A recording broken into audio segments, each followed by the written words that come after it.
Hi there.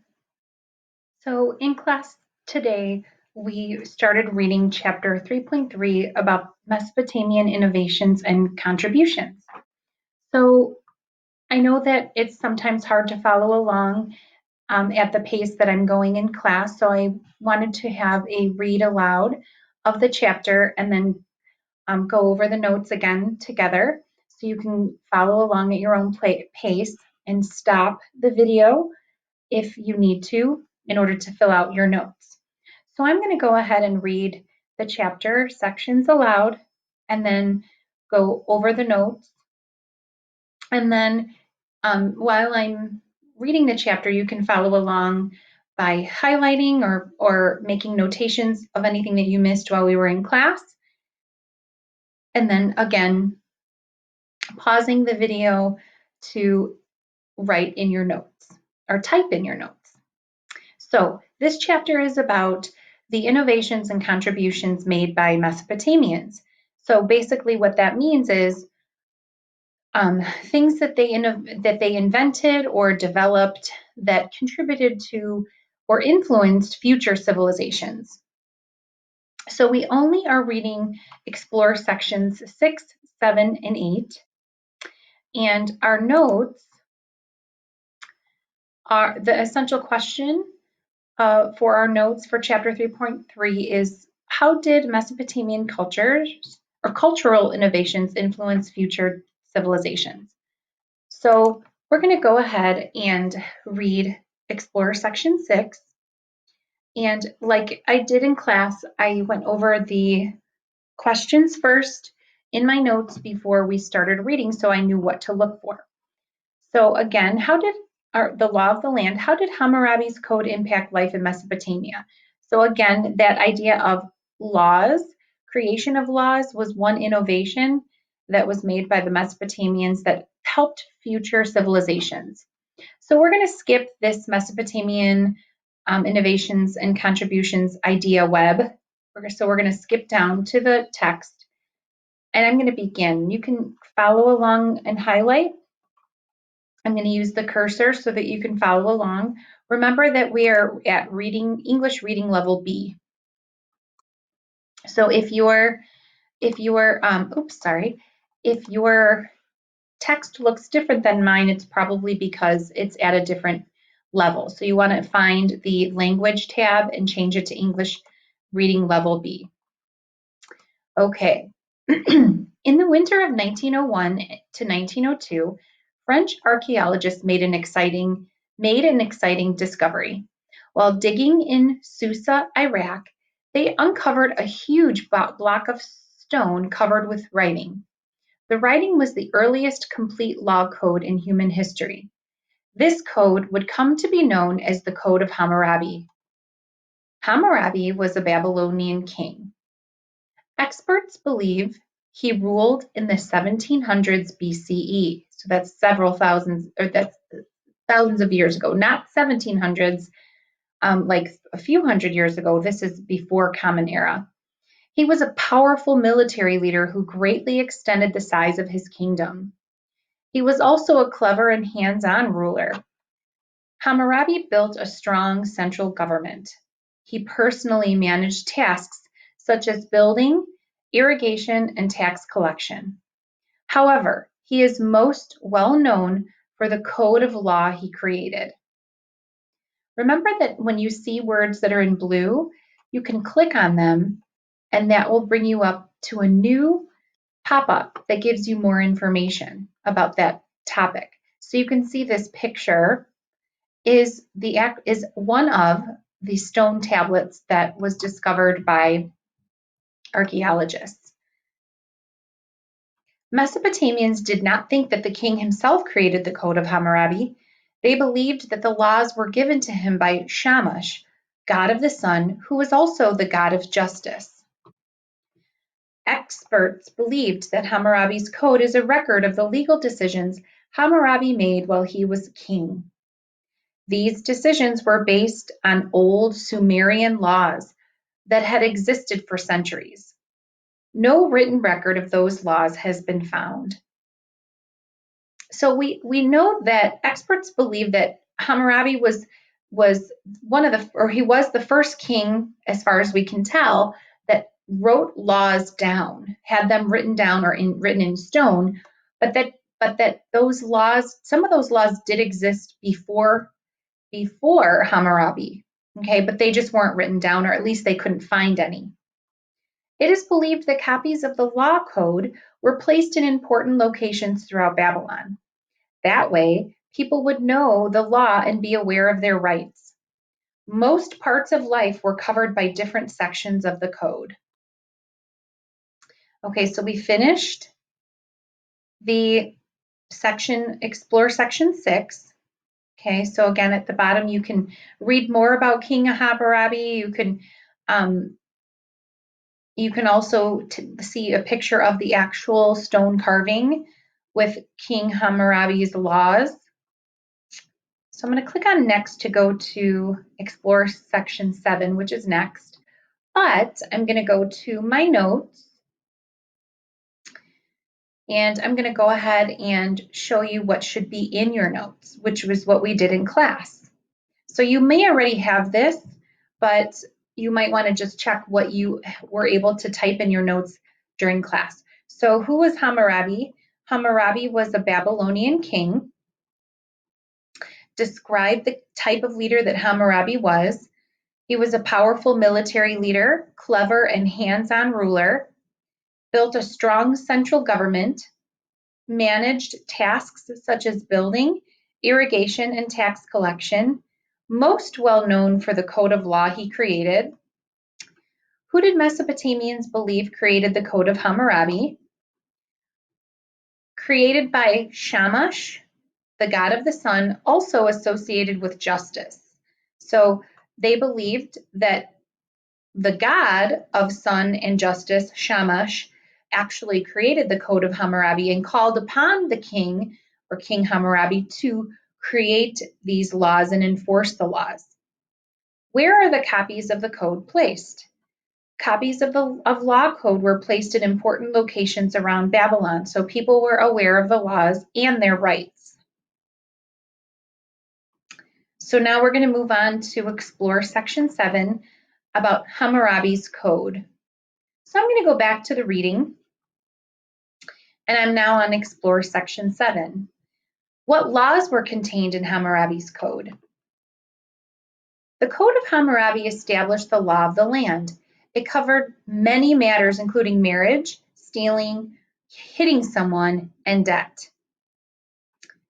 This is a quote from the Code of Hammurabi. If a man in a case pending judgment has uttered threats against the witnesses, or has not justified the word that he has spoken, if that case be a capital suit, that man shall be put to death. So basically that means if a case is pending judgment from judges, if there's a case between two people, if the witnesses of that case are threatened, then they could be put to death, the person who's making the threats. So some of these laws are going to sound familiar because they actually are laws that we have today. The Code of Hammurabi begins by laying out the rules for dealing with questions of law. It then explains how to punish people for not following the proper legal process or system. For example, a person could be put to death for making false or unfair claims. If a man was found guilty of paying a witness to lie, he would be punished. A judge who made unfair decisions could lose his position.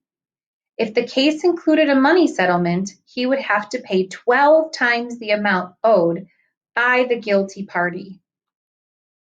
Another quote from the Code of Hammurabi: if a man of gentle birth has struck the strength of a man of gentle birth who is like himself, he shall pay 1 mina of silver. So basically, if a man commits a crime against a man from the same social status, he will have to pay a fine, okay? However, you'll see that that's different if someone in Mesopotamia committed a crime against someone from a higher social status. The next section of the code deals with the laws that manage daily life. This section covers a number of different topics: property rights, loans, money saved, and debt, setting the rates for goods and services, family rights, personal injury. This includes holding workers responsible for poorly done jobs that resulted in a person's injury. It also includes doctors who treated patients badly. The Code of Hammurabi ends with a statement about the king. It says that the gods had called upon Hammurabi to cause justice to prevail in the land, to destroy the wicked and the evil. So you can see that there were laws that managed everyday life for people in Mesopotamia, and some of those things are things that we have in our own daily lives. We have laws about property rights. We have laws about loans and money and owing debt. We have laws about making sure that people are setting good, fair prices for their services and their goods. We have laws about personal injury. If someone hurts another person, you get hurt while you're working, or a doctor treats you and does something wrong and you're hurt because of it. So these are laws that were put into place thousands of years ago that were kind of set the foundation for laws to come. And again, here's a picture of a real stone tablet that had the carving of Hammurabi's code. Okay, so we're going to go ahead and click on the next section in the text so that when we're ready, after we complete our notes, we can come back to it. All right, explore section 7, Hammurabi's Code. What things did Hammurabi's Code cover? It covered issues such as marriage, theft, which means stealing, assault, which means physically hurting someone else, and debt, when you owe someone money or something. Rules for proper legal procedures. So following legal procedures means you're following the law. Describe some of the rules and punishments. Penalties for not following the rules, such as, for example, death for false accusation. So if you made a false accusation against someone, you could be punished by death. What parts of daily life were their laws written about?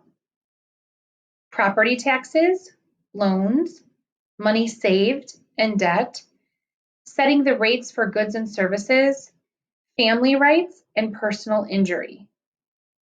Those were all parts of daily life that were part of laws that were written in the Code of Hammurabi. So now explore section 8 is about a new sense of justice. And justice means fairness for everyone or equality for everyone how something could be fair for all involved. So a new sense of justice. How did the Code of Hammurabi change the idea of justice? The Code of Hammurabi affected the daily lives of Babylonians. Remember, Babylon was a city in ancient Mesopotamia. It also changed the way people thought about justice. This change would affect how civilizations that came later thought about laws. Hammurabi's code clearly says that the gods chose Hammurabi to bring the laws to his kingdom. The code does not say anything about the gods punishing people for wrongdoing. All of the rules are written with a focus on human life.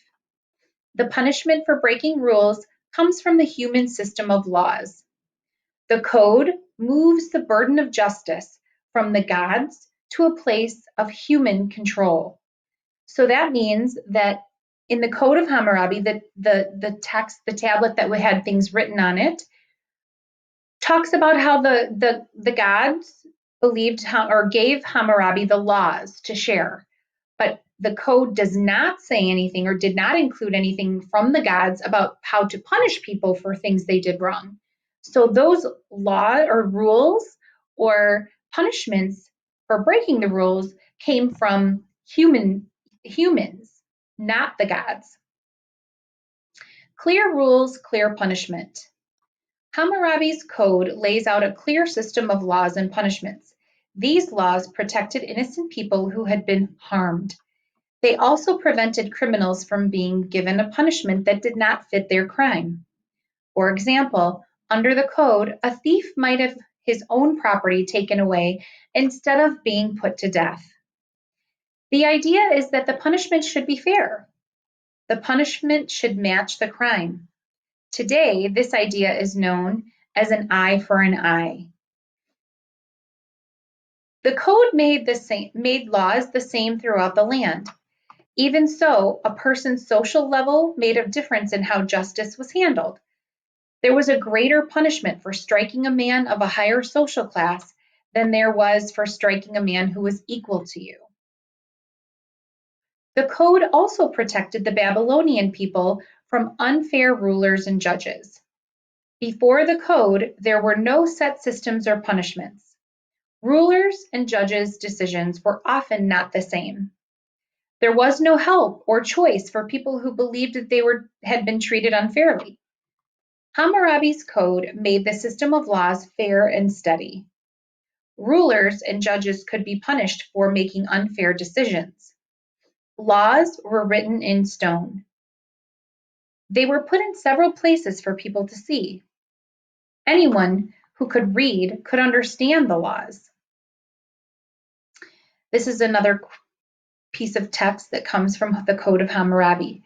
Then Anu and Bel, called by name me, Hammurabi, the exalted prince who feared God, to bring about the rule of righteousness in the land, to destroy the wicked and the evildoers, so that the strong should no harm the weak.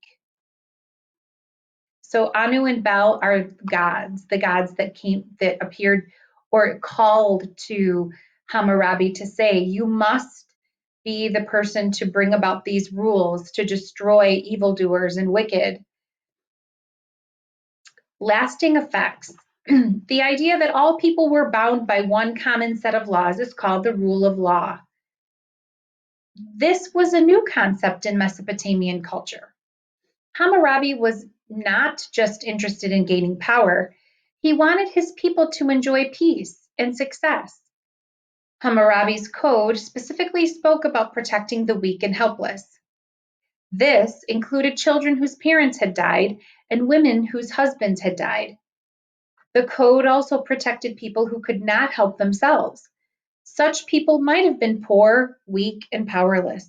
This was an important change in Mesopotamian society. This new law code had a huge effect on culture and history.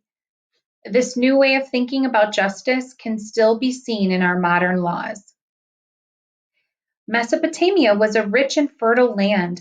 The civilizations that lived there made advances in tools and culture. These advances came together to make Mesopotamian societies powerful. With that power came the ability to affect surrounding nations, as well as future civilizations. Okay, so we're done reading from the chapter, and you can see all the things that I had highlighted. And now we're going to add to our last section of notes for Explore Section 8. How are some ways that Hammurabi's code protected people's rights?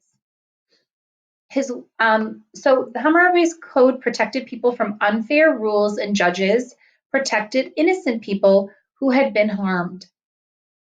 They also prevented criminals from being given a punishment that did not fit their crime. So if you stole someone's property, if it was unfair to punish you by death. So this changed. So instead of punishing people unfairly, they came up with punishments that were fair and fit the crime. How did a person's social status affect the law? A person's social level made a difference in how justice was handled. There was a greater punishment for striking a man of a higher social class than there was for striking a man who was equal to you. Again, an example that I gave in class is if you were a farmer and you assaulted or you struck another man that was a farmer, you probably would pay a fine. But if you struck a government official or a priest or a merchant who was of a higher social class, then your punishment was far greater. Before the code, how were things unfair and how did the code fix that problem? There were no set systems or punishments. Rulers and judges' decisions were often not the same. There was no help or choice for people who believed that they had been treated unfairly. Hammurabi's code made the system of laws fair and steady. Rulers and judges could be punished for making unfair decisions. Laws were written in stone. They were put in several places for people to see. Anyone who could read could understand the laws. That's important because they wanted to make sure people knew exactly what their rights were and what the punishments were if they broke one of the laws. Define rule of law. The rule of law is a method of governing. So they used the law to govern the people who lived there. What are the 3 principles of the rule of law? And there are 3 principles were in the pop-up. So when I go back to Explore Section 8, okay, and I click on Rule of Law, this is the pop-up. So it says here, the rule of law is a method of governing. It is based on 3 distinct principles. First, a citizen can only be prosecuted for an act that is clearly defined by law. Second, no individual government agency or corporate entity is above the law. Third, laws must be based on universally understood principles of fairness, morality, and justice. So that's where that information was added here. Okay, so again, 1, a citizen can only be prosecuted for an act that is clearly defined by the law. So if there is not a law for an act that was committed, a citizen cannot be prosecuted for it. So it had to be clearly defined by the law. Second, no individual government agency or corporate entity is above the law. So it didn't matter your social status, everybody was held to the same laws. 3, laws must be based on universally understood principles of fairness, morality, and justice. So that means they should be understood by everyone, okay? And they must be based on fairness. Morality means good and what's right and wrong, and then justice. Okay, so this is what you should have in your Explore Section 8 notes. And in class together, we will complete the summary. Okay, so we will complete the summary when I see you again in class together. You can, of course, do that on your own if you would like, but the summary is very important because it's us answering that essential question that kind of ties the entire section, the entire chapter together. So please be sure to check your notes and make sure that you have all the information that you need in your notes so that you can use this information later to study from for the assessment. And then if you have any questions about your notes, you can always ask me when I see you again in class.